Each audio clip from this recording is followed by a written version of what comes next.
Today's first lesson is from Exodus 12, verses 1 through 14. The Lord said to Moses and Aaron in the land of Egypt, "This month shall be for you the beginning of months. It shall be the first month of the year for you.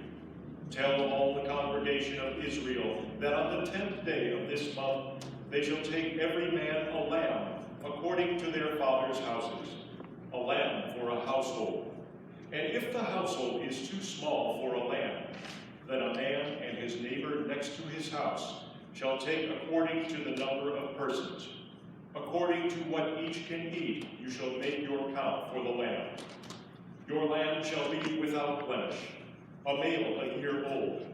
You shall take it from the sheep or from the goats, and you shall keep it until the 14th day of this month, when the whole assembly of the congregation of Israel shall kill their lambs in the evening. Then they shall take some of the blood, and put it on the 2 doorposts and the lintel of the houses in which they eat them. They shall eat the flesh that night, roasted. With unleavened bread and bitter herbs they shall eat it. Do not eat any of it raw or boiled with water, but roasted, its head with its legs and its inner parts. And you shall let none of it remain until the morning. Anything that remains until the morning you shall burn. In this manner you shall eat it, your loins girded, your sandals on your feet, and your staff in your hand, and you shall eat it in haste. It is the Lord's Passover.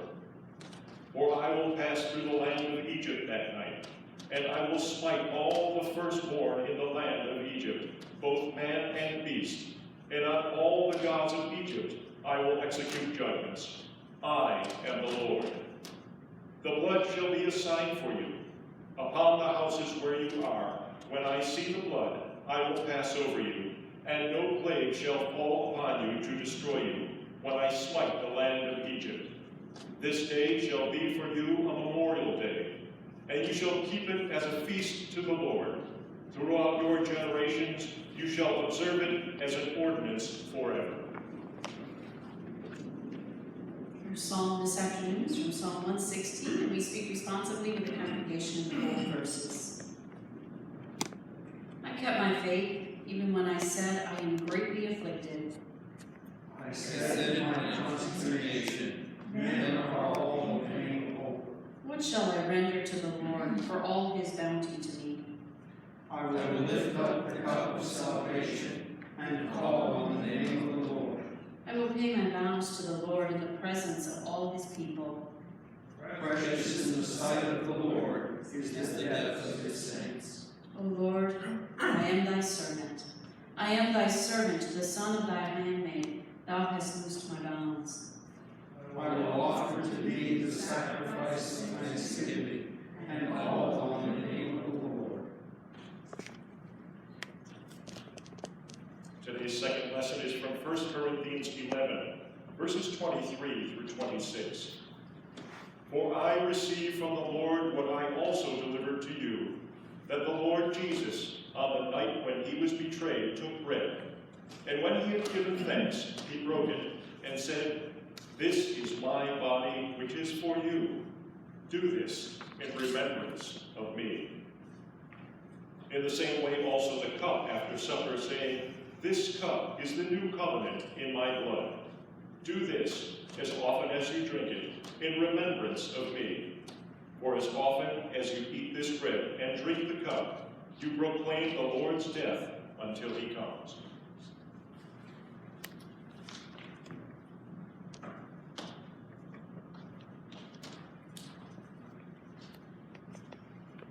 Please rise for the gospel verse.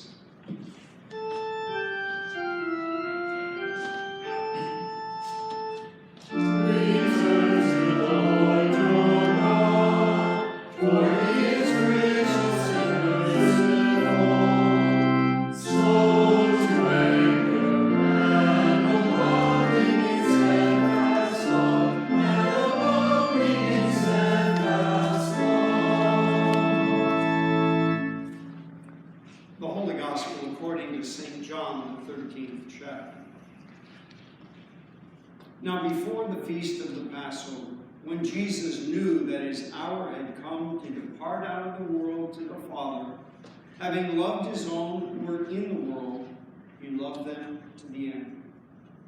And during supper, when the devil had already put into the heart of Judas Iscariot, Simon's son, to betray him, Jesus, knowing that the Father had given all things into his hands, and that he had come from God and was going to God, rose from supper, laid aside his garments, and girded himself with a towel. Then he poured water into a basin and began to wash the disciples' feet and to wipe them with the towel with which he was girded. He came to Simon Peter, and Peter said to him, Lord, do you wash my feet? Jesus answered him, what I am doing you do not know now, but afterward you will understand. Peter said to him, you shall never wash my feet. Jesus answered him, if I do not wash you, you have no part in me. Simon Peter said to him, Lord, not my feet only, but also my hands and my head. Jesus said to him, he who is bathed does not need to wash except for his feet, but he is clean all over, and you are clean, but not every one of you. For he knew who was to betray him. That's why he said, you are not all clean. When he had washed their feet and taken his garments and resumed his place, he said to them, do you know what I have done to you? You call me teacher and Lord. You are right, for so I am. If I, then, your Lord and teacher, have washed your feet, you also ought to wash one another's feet. For I have given you an example, that you also should do as I have done to you. Truly, truly, I say to you, a servant is not greater than his master, nor is he who is sent greater than he who sent him. If you know these things, blessed are you if you do them. A new commandment I give to you, that you love one another, even as I have loved you, that you also love one another. By this all men will know that you are my disciples, if you have love for one another. This is the gospel of the Lord. Thanks be to God. Let us pray. Heavenly Father, we give you thanks, for you have blessed us with the gift of the prophets who proclaimed your word, so your people would know your will. In these last days you have given to us your Son, who became for us your very Lamb to take away our sin. We pray that you would guide us by your Spirit now. Turn our hearts and minds to you. Help us to know your word and your will through the word, and then by your Spirit, give us strength to do it. We ask this in Jesus' name. Amen. Please be seated.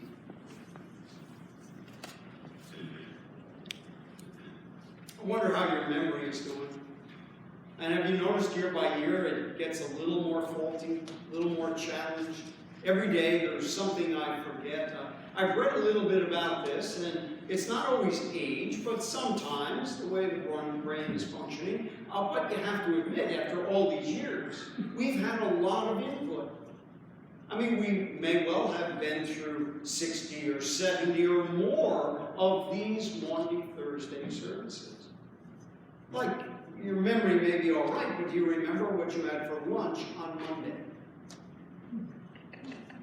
You may have to work hard to remember that. Well, not to say your spouse didn't make a stellar one, or you didn't go to the right place, but after all, what day is Monday? What day is today?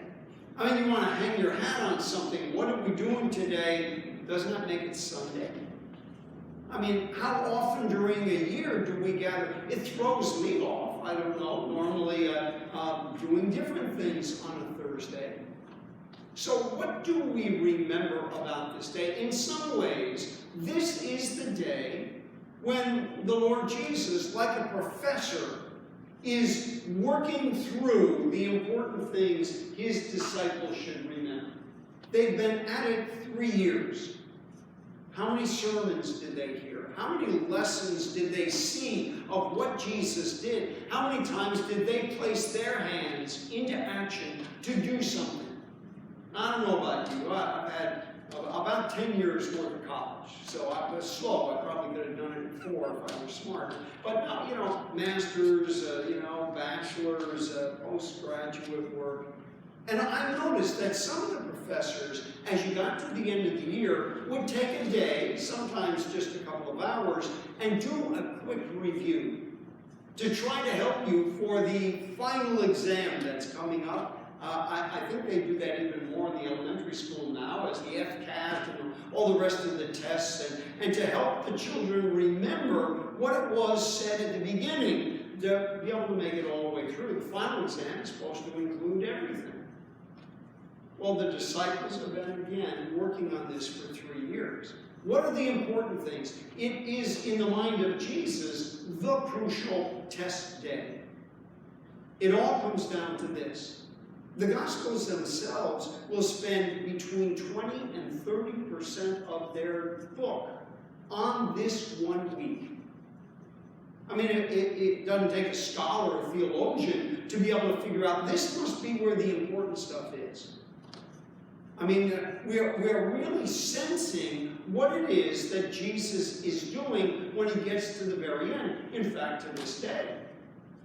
Someone's dying words carry more weight than if you said it 2 or 3 months beforehand. That last will and testament, what you say, carries power and significance, and Jesus alone knows this is toward the end.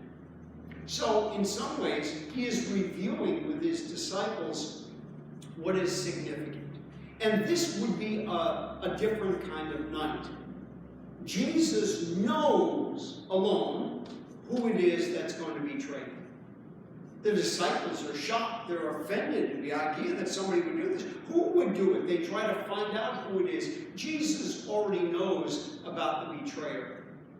Now, at what point do you think that occurred to Jesus? At what point did he know that Judas, in his love, was not fully for Jesus, but for other stuff? It's interesting. We almost found out in a passing way what Judas was doing this whole time. Who would have known that he was the guy who carried the money bag? We never would have known, except that he loved it so much, that his plan was generated to betray Jesus because some woman wasted the ointment that could have been worth 300 denarii, 300 days' wages worth, that could have gone into the coffers, and he cared not because he cared about the poor, but because he stole from that money bag. The other disciples, assumedly, did not know, but Jesus knew at what point Judas's love for him had won him. Now, this is Maundy Thursday. It's the opportunity for us, as we have gone through most of the season of Lent, to look at our lives and hopefully spend some time on reflection. On, whether it's faith matters or reading of Scripture or the Lenten lessons on Sundays. Some way to pause long enough to look at where our heart has been. I mean, it's been somewhere else. We have confessed that. We have not loved the Lord our God with our whole heart or soul or mind. We have not loved our neighbors ourselves. So we've been busy about some other things. Have we identified them enough so that we not be a betrayer of Jesus? In the end, Judas is tempted by 30 pieces of silver. The price of silver has gone up over a couple of thousand years, but nonetheless, it's estimated at the time that we're talking about with Jesus, it would have been worth about 30 days worth of work. 5 weeks. 6 to 8 weeks. 5 weeks worth of working, Judas could have had the same thing. But for that amount of money, he is willing to go and to give Jesus a kiss on the cheek, to identify to the soldiers, that is Jesus. 3 years, all the love, all the teaching, all the miracles, all the connection to the Father, and yet Judas betrays. after all the years of all our discipleship, of all the lessons and all the sermons, we find our heart wanders from him. This is a night of remembrance. The disciples are meeting there because it's Passover. And Passover, as you heard at the end of the reading, this is an ordinance to be held forever. And they had a whole ritual that was involved. The youngest capable child in the family began the service by asking the question, what makes this night different from all others? And they went through a regular ritual. We can eat leavened and unleavened on other nights, but on this night, we are remembering redemption. We are remembering when the people of Israel were in bondage and they were set free. The Jews would have remembered. The disciples sitting there with Jesus would have remembered how that went. What God had done. His agent Moses, 9 plagues, ineffective. Now, if one after the other, and it gets harder and harder every time a plague comes, why would they believe? It would take tremendous belief to actually act upon what Moses told them God said. Sell what you've got. It's a buyer's market. I mean, there's something like 600,000 men that leave Egypt. That's a lot of homes, all up for sale at the same time. Whatever price you could get, take it in gold jewelry. Don't carry anything with you. Sell it now. Before there's an effective plague to believe. That's the faith it took. And they responded, and they took a lamb, and they put the blood, how foolish, on the doorposts and on the lintel, and it marked for the angel of death, this is a believer. The angel of death passed over. And the firstborn died everywhere else, except in the believers' homes. Even the animals, the cattle, firstborn died. The children died. Pharaoh's son died. Those who were in jail, their firstborn son died. And they were cast out of Egypt. But it was the redemption. It was redeeming. It was setting free those who are slaves. That's what redemption means. And we do this in remembrance of the Lord Jesus every week, talking about redemption. Talking about how we are in bondage, not to a nation or to a place, but to sin. We are in bondage to sin and cannot free ourselves. Now, Jesus knew what was going to be happening, what was coming. There is an ordinance every year. Kill the lamb, eat the lamb, take the matzah, take the bitter herbs, say the words, tell the story about God's power to set his people free. Do it forever. An ordinance forever. And what does Jesus know the others do not? Find hard to believe. The temple is going away. The only place you can get that lamb is from the temple.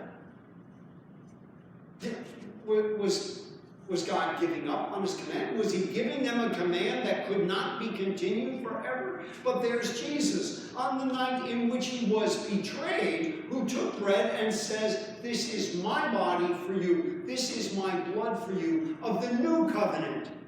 Not the old, not looking at the past of redemption, but now looking at my being your redeemer, setting you free.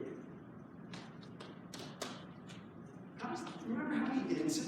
It's oddly connected to the Passover lesson for today. Do this in remembrance of me. Do that Passover, that whole action in remembrance of what God did. Now it is what Jesus is doing. And that will be remembered forever. And here we are. Happening on the last day that he's free to be able to teach his disciples, and here we are 2,000 years later in a strange land celebrating the meal, doing it in remembrance of Jesus. Another warning from Jesus on that night has to do with humility. The only ones who are going to come for a gift, for an answer, are the ones who know the problem, who know the question, who are challenged. If I feel sinless, I have no need for the one who redeems from sin. Peter. True to the mind of Peter throughout. When he hears that Jesus is going to be betrayed, suffer, and die, he rebukes the one he just called the Son of God. You are the Christ, the Son of God. Good for you, Peter. I'll tell you what's going to happen to that guy. The Son of Man is going to be betrayed, suffer, and die. He rebukes him like Jesus rebuking the storm. Who does Peter think he is? Chief of staff? Advisor to one who just doesn't know the ways of the world as well as Peter does? Peter condemns him. And so this night, when it's out there that somebody's going to be betraying, somebody is going to be denying, let them all run away. I will be there. I will not fall. Before the night is over, 3 times you'll deny me. Oh no. Oh no. How big's that guy? How many swords does he have? How many soldiers will be confronting him? No. It doesn't say it, but it'll be a little servant girl. Relative of the one whose ear you will cut off in your fight for me. Peter will rest up yet for the fight, resting and sleeping through the prayer time in the garden. But Jesus tells the truth. Peter, the boldest of the bold, will meet a Savior. So this night becomes the night to remember. The night that Christ makes sacred, that completes his mission from the Father. He knows where he came from, and he knows where he's going, and he knows the mission that he has, and so he will be the replacement, the bread of life offered for the disciples. Instead of the blood of the Lamb, remembering how it protected the firstborn son, will now be the blood of life for all disciples. He is finishing the work. He is going to the cross. He is becoming that Lamb of God who will take away the sin of the world. So here we are, reaching the end of Lent. Here we are, thousands of years later, asking the same question the psalmist asked. What does he want? What shall I render to the Lord for all of the good gifts he has brought to me? I will lift up the cup of salvation. That alone, doing what Christ commanded, do this in remembrance of me. We will lift up the cup. We will proclaim the Lord's death until he comes. The very gathering together around the meal will be a witness to the world that Christ has come. And all of our differences are set aside in Christ. I will call on the name of the Lord, at whose name every knee should bow. That's what the gifts will remind me to do. I will pay my vows to the Lord now. I was saying, we Lutherans struggle with vows. It seems to come with other denominations. But was there a possibility that somewhere in the season of Lent we recognized an offering that we made? We did something new, and now we make that a vow. That we didn't just do it for Lent, to take it on for 40 days, but instead, now, we will offer that gift, that offering, that vow to the Lord. Can we offer the sacrifice of thanksgiving? Since the Lamb no longer needs to be offered, can our hearts and our lives be offered in thanksgiving to God? So that when we love the way he loved us, when we forgive the way he has forgiven us, the angels rejoice when we repent. I pray the Lord will bless each of us in this celebration of the gift of Christ. I pray for us all in Jesus' name. Take a moment to meditate on the word.